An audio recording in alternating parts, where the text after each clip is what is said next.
नमस्कार, मैं अर्चना मेहता और आप देख रहे हैं ताजा दृष्टिकोण। आइए आपको लेकर चलते हैं देश और दुनिया की सबसे बड़ी खबरों की तरफ। पहली खबर 5 नवंबर 2024 को अमेरिकी राष्ट्रपति चुनाव का मतदान है, जिससे भारत के दर्शक भी रुचि ले रहे हैं।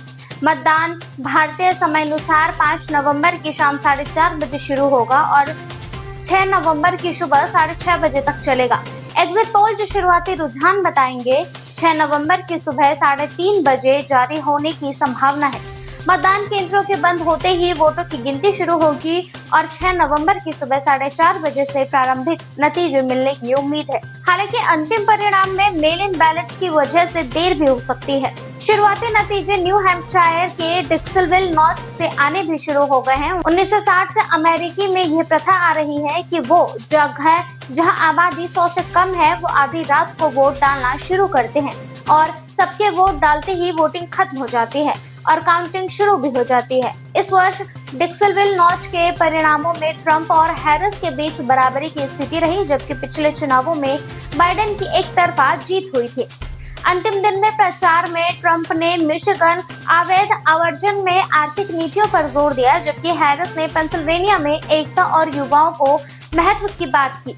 चुनाव सुरक्षा सुनिश्चित करने के लिए 17 राज्यों में नेशनल गार्ड तैनात किए गए और वॉशिंगटन में एक राष्ट्रीय कमांड सेंटर से सुरक्षा पर नजर रखी जा रही है। पोल्स के अनुसार मुकाबला कड़ा है, जिसमें हैरिस 48% और ट्रंप 47% समर्थन के साथ है। महिला मतदाताओं में हैरिस को बढ़त है, जबकि ट्रंप का समर्थन बुजुर्ग और श्वेत पुरुषों के बीच है। परिणाम का निर्धारण पेंसिल्वेनिया, मिशिगन और अन्य स्विंग स्टेट्स के 93 इलेक्टोरल वोटों से होगा। इस चुनाव को न केवल अमेरिका बल्कि वैश्विक दृष्टिकोण से भी महत्वपूर्ण माना जा रहा है। अगली खबर महाराष्ट्र विधानसभा चुनावों से पहले शिवसेना प्रमुख उद्धव ठाकरे ने पार्टी विरोधी गतिविधियों में शामिल 5 नेताओं को पार्टी से बाहर कर दिया है।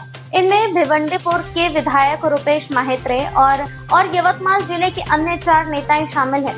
इन नेताओं पर आरोप है कि उन्होंने निर्दलीय उम्मीदवारों के तौर पर नामांकन दाखिल किया है और पार्टी की नीतियों की आलोचना की है। ये कदम महाविकास आघाड़ी, जिनमें शिवसेना, कांग्रेस और शरद पवार की एनसीपी शामिल है, कि एकता बनाए रखने का उद्देश्य से उठाया गया है। एनडीए को चुनाव से पहले विद्रोहियों की समस्या का सामना करना पड़ा है। हालांकि कांग्रेस और एनसीपी के कुछ नेताओं ने नामांकन वापस लेकर समर्थन जताया। मराठा आरक्षण कार्यकर्ताओं मनोज जारंगे ने चुनावी मैदान में उतरने से मना कर दिया है, जिससे मराठा समुदाय के वोटों पर असर हो सकता है। इस चुनाव में भाजपा, शिंदे गुट और अजित पवार की एनसीपी महायुति के रूप में एमवीए के खिलाफ खड़ी है। महाराष्ट्र की 288 सीटों के लिए मतदान 20 नवंबर को होगा। एमवीए और महायुति दोनों गठबंधन कड़े मुकाबले के लिए तैयार है और शिवसेना का यह अनुशासनात्मक कदम चुनावी एकता के प्रति उसकी प्रतिबद्धता को दर्शाता है। अगली खबर, सुप्रीम कोर्ट ने 5 नवंबर 2024 को उत्तर प्रदेश मदरसा शिक्षा अधिनियम 2004 की संवैधानिक वैधता को बनाए रखा, जबकि इलाहाबाद कोर्ट ने पूर्व निर्णय को पलट दिया, जिसने इसे असंवैधानिक घोषित किया था। कोर्ट ने कहा कि हाई कोर्ट ने अधिनियम का गलत विश्लेषण किया, यह स्पष्ट करते हुए कि किसी कानून को तभी रद्द किया जा सकता है जब वो मौलिक अधिकारों या विधायी क्षमता का उल्लंघन करे, न कि संवैधानिक की मूल संरचना के सिद्धांतों का। मुख्य न्यायाधीश डी.वाई. चंद्रचूड़ की अध्यक्षता में एक पीठ ने बताया कि मदरसा अधिनियम राज्य द्वारा मान्यता प्राप्त मदरसों में शिक्षा के मानकों को नियंत्रित करने के लिए आवश्यक है। हालांकि कोर्ट ने यह भी कहा कि उच्च शिक्षा की डिग्री फजील और कामिल के संबंध में अधिनियम के कुछ प्रावधान विश्वविद्यालय अनुदान आयोग अधिनियम के साथ टकराते हैं और इसीलिए असंवैधानिक है। इस निर्णय के लगभग 16,000 मदरसों के लिए राहत प्रदान की है, जिससे उन्हें अपने संचालक को जारी रखने की अनुमति मिली है। सुप्रीम कोर्ट ने अल्पसंख्यक अधिकारों की रक्षा करते हुए शिक्षा की गुणवत्ता बनाए रखने का महत्वपूर्ण संतुलन स्थापित किया है।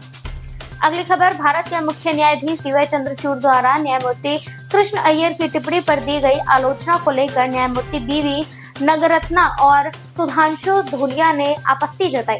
यह विवाद संविधान के अनुच्छेद 39B के तहत राज्य द्वारा निजी संपत्तियों को समुदाय और भौतिक संसाधनों की श्रेणी में लाने के सवाल पर आधारित है। बहुमत के निर्णय में सीजेआई चंद्रचूड़ और न्यायमूर्ति कृष्ण अय्यर के दृष्टिकोण और अस्वीकार किया है। जिसमें उन्हें निजी संपत्तियों को समुदाय के भौतिक संसाधनों में शामिल माना था। न्यायमूर्ति नगरत्ना ने सीजेआई की इस टिप्पणी पर असहमति जताई कि न्यायमूर्ति कृष्ण अय्यर की दृष्टिकोण संविधान की भावना के साथ अन्याय करता है। उन्होंने कहा कि अय्यर और तिनप्पा रेड्डी ने संविधान निर्माताओं की दृष्टि का पालन करते हुए अपने विचार व्यक्त किए थे। उन्होंने आलोचना को अनुचित बताते हुए कहा कि अतीत के न्यायाधीशों को उन समय के आर्थिक और संवैधानिक संस्कृति के पृष्ठभूमि में समझ जाना चाहिए। न्यायमूर्ति नगरत्ना ने इस बात पर जोर दिया और बदलते समय की नीतियों के आधार पर अतीत के न्यायाधीशों को दोषी नहीं ठहराया जा सकता। उन्होंने कहा कि वर्तमान आर्थिक परिवर्तनों जैसे वैश्वीकरण और उदारीकरण को ध्यान में रखते हुए अतीत के निर्णयों की आलोचना करने से न्यायपालिका की निष्पक्षता पर असर पड़ सकता है। अगली खबर, न्यूयॉर्क के 2024 के राष्ट्रपति चुनाव बैलेट में पहली बार बंगाली भाषा को शामिल किया गया है, जो शहर में बसे बंगाली बोलने वाले समुदाय के लिए मतदान को आसान बनाएगा। यह निर्णय एक कानूनी आवश्यकता के तहत लिया गया है, जिससे दक्षिण एशियाई अल्पसंख्यकों को चुनाव प्रक्रिया में भागीदारी का अवसर मिल सके।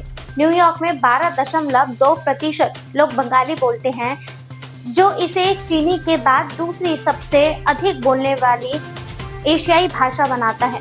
भारतीय समुदाय के नेताओं इस कदम का स्वागत किया, ये दर्शाते हुए कि ये समुदाय की आवाज को मजबूती प्रदान करेगा। फिलहाल के लिए बस इतना ही। देश और दुनिया की और भी खबरों को देखने के लिए देखते रहिए ताजा दृष्टिकोण। हमारे चैनल को लाइक, सब्सक्राइब एंड शेयर करना ना भूलें।